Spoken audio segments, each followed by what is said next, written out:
Hello കൂട്ടുകാരെ, അസ്സലാമു അലൈക്കും വറഹ്മത്തുള്ളാഹി വബറകാതുഹു. എന്തൊക്കെ വിശേഷം? എല്ലാവർക്കും സുഖമല്ലേ? അൽഹംദുലില്ലാഹ്, എനിക്ക് സുഖമാണ്, റാഹത്താണ്. പിന്നെ ഞാനിന്ന് വന്ന വീഡിയോ എന്താ അറിയാം, ഇതിന് മുമ്പായിട്ട് കാര്യം പറയുകയാണ്. എല്ലാവരും ദുആയിൽ ഉൾപ്പെടുത്തണം കേട്ടോ. എല്ലാവരും ഒരു ദിവസം ഒരു തവണയെങ്കിലും ലോകത്തിലെ എല്ലാ മുഅ്മിനുകൾക്കും വേണ്ടി, മുഅ്മിനാത്തുകൾക്ക് വേണ്ടി ദുആ ചെയ്യണേ. അപ്പം നമ്മുടെ പ്രാർത്ഥന പെട്ടെന്ന് അല്ലാഹു സ്വീകരിക്കും. നമ്മൾ മറ്റുള്ളവർക്ക് വേണ്ടി ദുആ ചെയ്യുന്നതോടും ദുആ ചെയ്ത് കൂടുന്നതിനനുസരിച്ച് നമ്മുടെ ദുആക്ക് അല്ലാഹു ഉത്തരം നൽകും.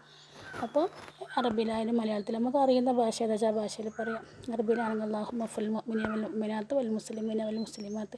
ഈ ഒരു പ്രാർത്ഥന നമ്മളൊരു ദിവസമില്ല, എല്ലാ നിസ്കാരത്തിന് ശേഷം ഒരു 3 തവണയെങ്കിലും ചെല്ലാൻ പറ്റി അത്രയും നല്ലതാണ്. അല്ലെങ്കിൽ അതിന് കഴിയാത്തവർ ഒരു ദിവസമില്ല, 3 തവണയെങ്കിലും ചെയ്യുക. അല്ലാഹു തൗഫീഖ് നൽകട്ടെ. അപ്പോൾ ഞാൻ ഇന്ന് വന്ന വീഡിയോ എന്താ പറയുക, എല്ലാവരും ഒരുപോലെ ബുദ്ധിമുട്ടുന്നവരും പ്രയാസപ്പെടുന്ന എല്ലാവരെയും എന്താ പറയുക, കുടുംബത്തിൽ സമാധാനം പോലും ഇല്ലാതാക്കുന്നൊരവസ്ഥ, എല്ലാ കടങ്ങളിലെ സാമ്പത്തികമായി ബുദ്ധിമുട്ട് വരുന്ന സമയത്താണ് നമ്മൾ അത്യാവശ്യങ്ങൾക്ക് നമ്മൾ പല രീതിയിൽ നമ്മൾ കടങ്ങൾ എടുക്കൂലേ. പിന്നെ അല്ലാഹു എല്ലാവരെയും കടം കൊണ്ട് വിഷമിക്കുന്ന ഒരുപാട് പേരുണ്ടാവും. അല്ലാഹു എല്ലാവർക്കും കടമില്ലാത്തൊരു ജീവിതം അല്ലാഹു നൽകട്ടെ. മരിക്കുന്നതിന് മുമ്പ് കടങ്ങളെല്ലാം വീട്ടിയിട്ട് നല്ലൊരു മരണം അല്ലാഹു നമുക്ക് നൽകട്ടെ. കടക്കാരായി മരിച്ചാൽ നമ്മളെ മയ്യത്ത് പോലും അല്ലാഹു റസൂലിന് പൊരുത്തമില്ലാത്ത അവസ്ഥയിലായി പോകും. അപ്പോൾ എല്ലാവരും ഇല്ലേ, എല്ലാവർക്കും വേണ്ടി നമ്മൾ അറിയുന്നവരാണെങ്കിലും അറിയാത്തവരാണെങ്കിലും ആരും എവിടെ എന്തൊക്കെ രീതിയിൽ കടം കൊണ്ട് ബുദ്ധിമുട്ടുന്നുണ്ടോ, രോഗം കൊണ്ട് ബുദ്ധിമുട്ടുന്നുണ്ട്, പ്രയാസമുണ്ട്, എല്ലാവർക്കും അല്ലാഹു പിന്നെ രക്ഷയും സമാധാനം നൽകട്ടെ. ഈ ഒരു പ്രാർത്ഥന വല്ലാത്ത പവർഫുള്ളാട്ടോ. ഒരു പ്രാർത്ഥന നമ്മൾ എല്ലാ നിസ്കാരത്തിന് ശേഷം നമ്മളില്ലേ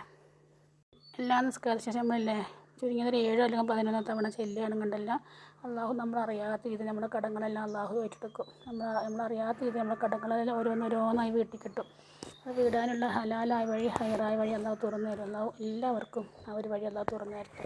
ഇതാണ് ആ പ്രാർത്ഥന. അല്ലാഹുമ്മ ഇന്നി അഊദു ബിക മിനൽ ഹമ്മി വൽ ഹസൻ വഅഊദു ബിക മിനൽ അജ്സി വൽ കസൽ വഅഊദു ബിക മിനൽ ജുബ്നി വൽ ബഖൽ വഅഊദു ബിക മിൻ ഗലബത്തി ദൈനി വഖഹരി റിജാൽ. ഈ ഒരു പ്രാർത്ഥനയില്ലേ നമ്മൾ നമുക്ക് കഴിയുന്നത് ഏറ്റവും ചുരുങ്ങിയ ഒരു 7 11 തവണ എല്ലാ നിസ്കാരത്തിന് ശേഷമില്ലേ ചെല്ലാൻ ശ്രമിക്കുകയാണെങ്കിൽ നമ്മളറിയാതെ നമ്മുടെ ജീവിതത്തിലേക്ക് വന്ന കടങ്ങൾ ഓരോന്നോരോന്നായി വീട്ടാനുള്ള വഴി അല്ലാഹു തുറന്നു തരും. അതേപോലെ കടം വാങ്ങിയിട്ട് ജീവിക്കേണ്ട അവസ്ഥ നമുക്ക് ആർക്കും അല്ലാഹു തരാതിരിക്കട്ടെ. അല്ലെ, പല രീതിയിൽ നമ്മൾ കടക്കാരാവും.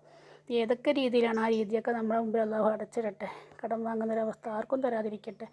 കടം കൊണ്ട് പുറത്തു പോലും ഇറങ്ങാൻ പറ്റാത്ത അവസ്ഥയിൽ ജീവിക്കുന്ന ആളുകളുണ്ടാവില്ലേ. അല്ലാഹു എല്ലാവർക്കും ഹലാലായ വഴി കാണിച്ചു തരട്ടെ.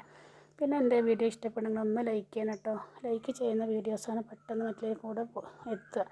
അതേപോലെ തന്നെ എന്തെങ്കിലും ഒന്ന് കമൻറ്റ് ഇടുക. ഇഷ്ടപ്പെട്ട മാഷാ അല്ലാഹ് അൽഹംദുലില്ലാഹ് അല്ലാഹു അക്ബർ എന്തെങ്കിലും ഒന്ന് കമൻറ്റ് ഇടുക. അതേപോലെ നിങ്ങൾക്ക് നല്ലതായിട്ട് തോന്നിയ മറ്റുള്ളവർക്കും കൂടെ അത് എത്തിച്ച് കൊടുക്കുക കേട്ടോ. അല്ലാഹു എല്ലാവർക്കും എല്ലാവിധ പ്രയാസങ്ങളിൽ നിന്നും എല്ലാവിധ വിഷമങ്ങളിൽ നിന്നും എല്ലാവിധ വേദനകളിൽ നിന്നും അല്ലാഹു രക്ഷപ്പെടുത്തട്ടെ. ജോലി ഇല്ലാത്തവർക്ക് അല്ലാഹു എത്രയും പെട്ടെന്ന് ഹൈറായ ജോലി, ഹലാലായ ജോലി നൽകട്ടെ. അതേപോലെ രോഗം കൊണ്ട് വിഷമിക്കുന്നവർക്ക് അല്ലാഹു എത്രയും പെട്ടെന്ന് നൽകട്ടെ. അപ്പോൾ എല്ലാവരും ദുആയിൽ ഉൾപ്പെടുത്തുക. ഇൻഷാ അല്ലാഹ് എൻ്റെ ദുആയിൽ നിങ്ങളെല്ലാവരും ഉണ്ടാവും. അസ്സലാമു അലൈക്കും വറഹ്മത്തുള്ളാഹി വബറകാതുഹു.